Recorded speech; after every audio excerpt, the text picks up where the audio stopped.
Hello दोस्तों, नमस्कार। दोस्तों, आज की वीडियो में हम आपको बताएंगे कि आय प्रमाण पत्र हम कैसे बनाएं, जिसका विस्तार से जानकारी के लिए आप हमारे वीडियो में बने रहें ताकि आपको सही से पता लग सके कि हम आय प्रमाण पत्र कैसे बना सकते हैं, वो भी घर बैठे। तो सबसे पहले हम आते हैं गूगल पे। गूगल पे हमें लिखना है ई डिस्ट्रिक्ट। ई डिस्ट्रिक्ट से हम जो भी अपना आय, जात, निवास प्रमाण पत्र होता है एवं अन्य जो प्रमाण पत्र बनते हैं वो ई डिस्ट्रिक्ट के माध्यम से ही बनते हैं, जहां पर हमें जन सेवा केंद्र की आईडी भी मिलती है। तो हम ई डिस्ट्रिक्ट पर जैसे ही सर्च करेंगे, यहाँ सबसे पहली वेबसाइट हमारे पास आ जाएगी e-district.up.gov.in की। तो यहाँ पर सबसे ऊपर कॉर्नर में लॉगिन का एक ऑप्शन दिखाई देता है, जहाँ पर हमें सिटीजन लॉगिन ई साथी का एक ऑप्शन है, इसी पर हमें क्लिक कर देना है। इस पर जैसे ही हम क्लिक करेंगे तो यहाँ पर पंजीकृत उपयोगकर्ता लॉगिन का ऑप्शन आता है। अगर हम नए हैं, अभी हमारा पंजीकरण नहीं हुआ है, तो हम ऊपर नवीन उपयोगकर्ता पंजीकरण पे जा करके अपना पंजीकरण कर सकते हैं। तो सबसे पहले हमें यूजर आईडी लिखनी है, जो भी हम बनाए हैं। अगर हमारा अकाउंट बना है तो, हम अकाउंट नहीं बना है तो आप हमारी पिछली वीडियो में जा करके अपना अकाउंट बना सकते हैं उस वीडियो को देख करके। तो हम उसके बाद अपना पासवर्ड एवं कैप्चा कोड भर करके सबमिट पर क्लिक करेंगे। सबमिट पर क्लिक करेंगे तो हमारे पास आवेदन पत्र का एक ऑप्शन दिखाई देगा, जहां पर प्रमाण पत्र सेवा में हमें आय प्रमाण पत्र पर क्लिक कर देना है। क्योंकि हमें आय प्रमाण पत्र बनाना है, इसलिए हम आय प्रमाण पत्र पर क्लिक कर देंगे। फिर यहाँ पर हमें आय प्रमाण पत्र सेवा हेतु आधार KYC सत्यापन के लिए बोला जाता है, जहाँ पर हमें अपना आधार नंबर इंटर करना है एवं उसके बाद कैप्चा कोड को भर देना है। फिर टर्म एंड कंडीशन को एक्सेप्ट करते हुए हमें सबमिट पर क्लिक कर देना है। जब सबमिट पर हम क्लिक करेंगे तो हमारे आधार में जो मोबाइल नंबर लिंक है उस पर एक OTP भेजा जाएगा, जिससे हमारी KYC सत्यापित होगी। तो उस OTP को यहाँ पर हमें फिलअप कर देना है। OTP को फिलअप करने के बाद हम सबमिट पर क्लिक कर देंगे। सबमिट पर जैसे ही क्लिक करेंगे हमारे पास आय प्रमाण पत्र हेतु आवेदन पत्र खुलकर आ जाएगा, जहां पर हमारा नेम ऑलरेडी फिलअप रहेगा। यहाँ पर हमें पिताजी का नाम लिखना है, जो भी हमारे पिताजी का नाम है, या पति का नाम। अगर आप महिला हैं तो आपके पति हैं तो आप पति का भी उस पर क्लिक करके नाम भर सकते हैं। तो जैसा कि हम अपने पिताजी का नाम लिखते हैं, तो हम पिताजी के बॉक्स पर टिक किए हुए हैं और पिताजी का नाम हम हिंदी में लिखते हैं। उसके बाद माताजी का नाम आता है, तो जो भी मेरे माताजी का नाम है हम उसे यहाँ पर भर देंगे। हम माताजी के नाम को भरने के बाद ऑप्शन आता है पता के लिए। पता में हमें मकान नंबर जो भी हो हम इंटर कर सकते हैं। उसके बाद मोहल्ला या पोस्ट हमें लिखना है। जिस भी मोहल्ले से हम आते हैं, जिस भी ग्राम सभा से आते हैं, यहाँ पर हमें फिलअप कर देना है। फिर जनपद ऑटो सेलेक्ट रहेगा। इसके बाद आता है तहसील। तहसील जो भी आपकी है, जहाँ की आप सिलेक्ट किए हैं जो भी डिस्ट्रिक्ट, उसमें तहसील जो भी पड़ती हैं उस तहसील का नाम दिखाई देगा, तो हम तहसील को सिलेक्ट कर लेंगे। फिर आता है ग्राम सभा सेलेक्ट करने का ऑप्शन। फिर जो भी ग्राम सभा है हमारी, हम अपने ग्राम सभा अपने अकॉर्डिंग चुन सकते हैं इसमें से। तो हम अपने ग्राम सभा को चुन लेते हैं। फिर आता है मोबाइल नंबर का ऑप्शन। यहाँ पर हमें अपना मोबाइल नंबर जो भी है वो इंटर कर देना है। फिर आता है स्थायी पता में उपरोक्त करके आपको टिक कर देंगे, तो आपको नीचे भरना नहीं पड़ेगा। अगर दोनों अलग अलग हैं तो आप यहाँ पर फिलअप भी कर सकते हैं। तो जैसा कि मेरा अलग नहीं है तो मैंने टिक कर दिया, तो हमारा ऑटो फिल हो गया है। उसके बाद व्यवसाय। व्यवसाय में आप जिसके लिए भी आय प्रमाण पत्र बना रहे हैं, जिसके नाम से वो क्या करते हैं, उनका आय प्रमाण पत्र के लिए यहाँ पर भर देना है। जैसा कि मेरा कृषि है, मेरे पिताजी कृषि करते हैं तो कृषि लिख देते हैं। इसके बाद परिवार का विवरण आएगा। परिवार का विवरण में कम से कम आपको 2 लोग का डिटेल्स भरना है। तो हम 2 लोग का ही डिटेल्स भरेंगे, क्योंकि ज़्यादा भरेंगे तब भी कोई प्रॉब्लम नहीं होगी, लेकिन हमें अपने प्रमाण पत्र बनने से मतलब है, ना कि हम पूरे परिवार की डिटेल्स इसमें डालें। तो हम 2 लोगों का डिटेल्स डाल दिए हैं। जहां पर हमें फर्स्ट में अपने पिताजी का नाम एवं उनका व्यवसाय एवं व्यवसाय से आय, जो भी वार्षिक आय है हम 20,000 रुपये डाल देते हैं वार्षिक आय। वो भी जो आप मन चाहे डाल सकते हैं। लेखपाल अपने हिसाब से अपनी रिपोर्ट लगाएंगे तो उनके हिसाब से प्रमाण पत्र बनेगा। फिर दूसरे नंबर पे हम अपना नाम लिख देते हैं, जहाँ पर हम जो भी हैं, हमारा व्यवसाय जो भी है, जैसा कि छात्र हैं तो छात्र लिख देंगे।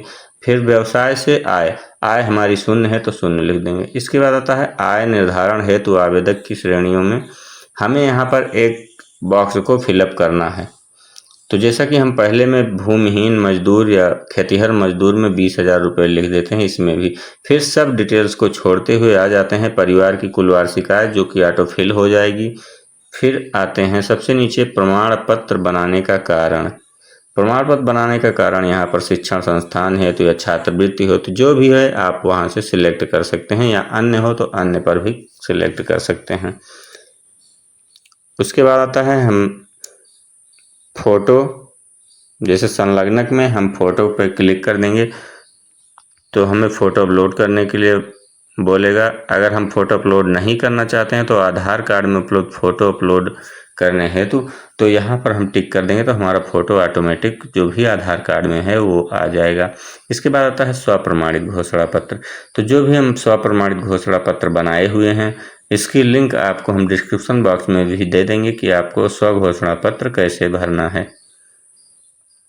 फिर आता है और भी कोई डॉक्यूमेंट, जैसा कि आधार कार्ड आप लगाना चाहते हैं तो लगा सकते हैं, या राशन कार्ड की छाया प्रति आपके पास है तो छाया प्रति लगा सकते हैं। फिर जैसा कि यहाँ ऑप्शन दिखाई दे रहा है तो हम राशन कार्ड नहीं है तो अन्य पर जा करके हम अपने आधार कार्ड को यहाँ पर अपलोड करेंगे। तो अन्य पर जैसे कि बगल में एक बॉक्स आ गया है, यहाँ पर हमें अपनी डिटेल्स लिख देना जो भी डॉक्यूमेंट लगा रहे हैं।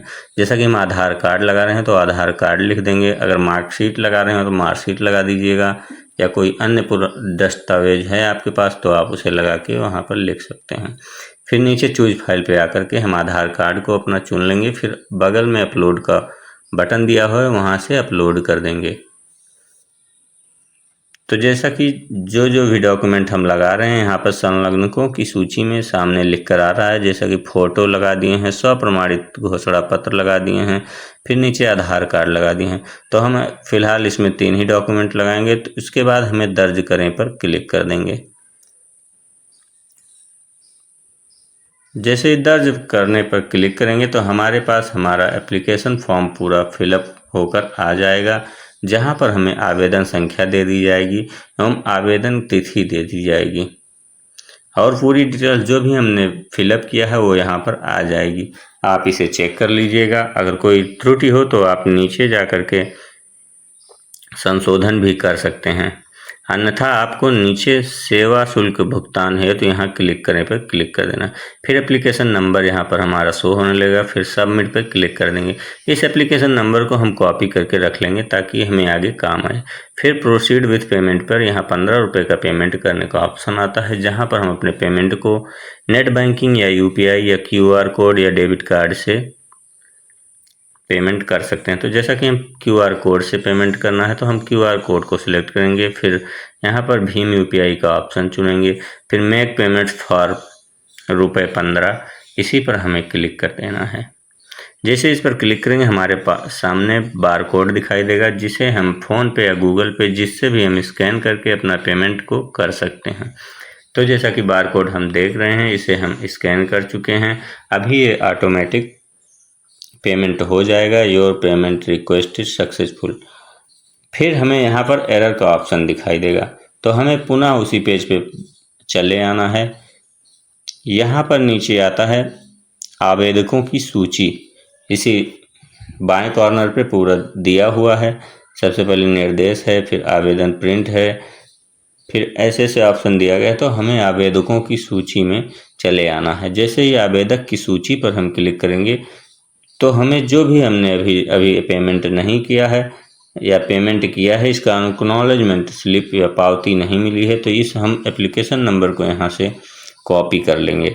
फिर हम आते हैं सेवा शुल्क भुगतान पे। जो भी मैंने यहाँ पर एप्लीकेशन नंबर कॉपी किया है उसको यहाँ पर फिलअप कर देंगे या पेस्ट कर देंगे। इसके बाद हम सबमिट पर क्लिक करेंगे। जैसे ही सबमिट पर क्लिक करेंगे ट्रांजैक्शन डिटेल्स में हमें सुरक्षित करने का ऑप्शन आ रहा है, इसी पर हम क्लिक कर देंगे तो हमारी पावती पत्र या एक्नॉलेजमेंट स्लिप जनरेट हो जाएगी। इसका मतलब बिना आप एक्नॉलेजमेंट स्लिप जनरेट किए आपका फॉर्म फिलअप नहीं माना जाएगा। तो इसे हम प्रिंट आउट करके रख भी सकते हैं भविष्य के लिए, जिससे हम अपने एप्लीकेशन स्टेटस को चेक कर सकते हैं। हमें एप्लीकेशन स्टेटस को चेक करना है तो यहाँ पर हम इस पर आकर के अपने एप्लीकेशन स्टेटस को चेक भी कर सकते हैं। तो जैसा कि हमें यहाँ पर ऊपर में रसीद की प्रतिलिपि है, यहाँ पर हम अपने एक्नॉलेजमेंट स्लिप को डाउनलोड कर सकते हैं। फिर आता है कुल लंबित आवेदन, जितने भी हमने एप्लीकेशन दिए हुए हैं अभी आय जात निवास के, यहाँ पर हमें शो होने लगेंगे। और ये जो एप्लीकेशन है यहाँ पर अभी निस्तारित नहीं है। निस्तारित होने का मतलब हम जैसे ही हमारा प्रमाण पत्र बन जाएगा तो हमें निस्तारित आवेदन का एक ऑप्शन दिखाई दे रहा है, इसी पर हमें देखना है तो हमारा प्रमाण पत्र डाउनलोड हो जाएगा। तो यहाँ पर ऑप्शन आता है कास्ट, इनकम, डोमिसाइल, जो भी सर्टिफिकेट आपको डाउनलोड करना है आप उस पर क्लिक कर देंगे तो आपके सामने जो भी निस्तारण हो चुका है, जो भी प्रमाण पत्र बन चुका है उस खुलकर आ जाएगा। उसी पर हमें क्लिक कर देना है एप्लीकेशन नंबर पे, तो हमारा जो भी प्रमाण पत्र है वो बना हुआ दिखाई देगा। इसे हम प्रिंट करके रख सकते हैं। तो दोस्तों ये वीडियो आपको कैसी लगी आप कमेंट बॉक्स में ज़रूर बताइएगा, एवं कोई भी डाउट हो तो आप हमें कमेंट बॉक्स में कमेंट भी कर सकते हैं, ताकि हम आपके जो भी समस्या है उसका समाधान के लिए आपको बता सकें। फिर मिलते हैं अगली वीडियो में, तब तक के लिए नमस्कार।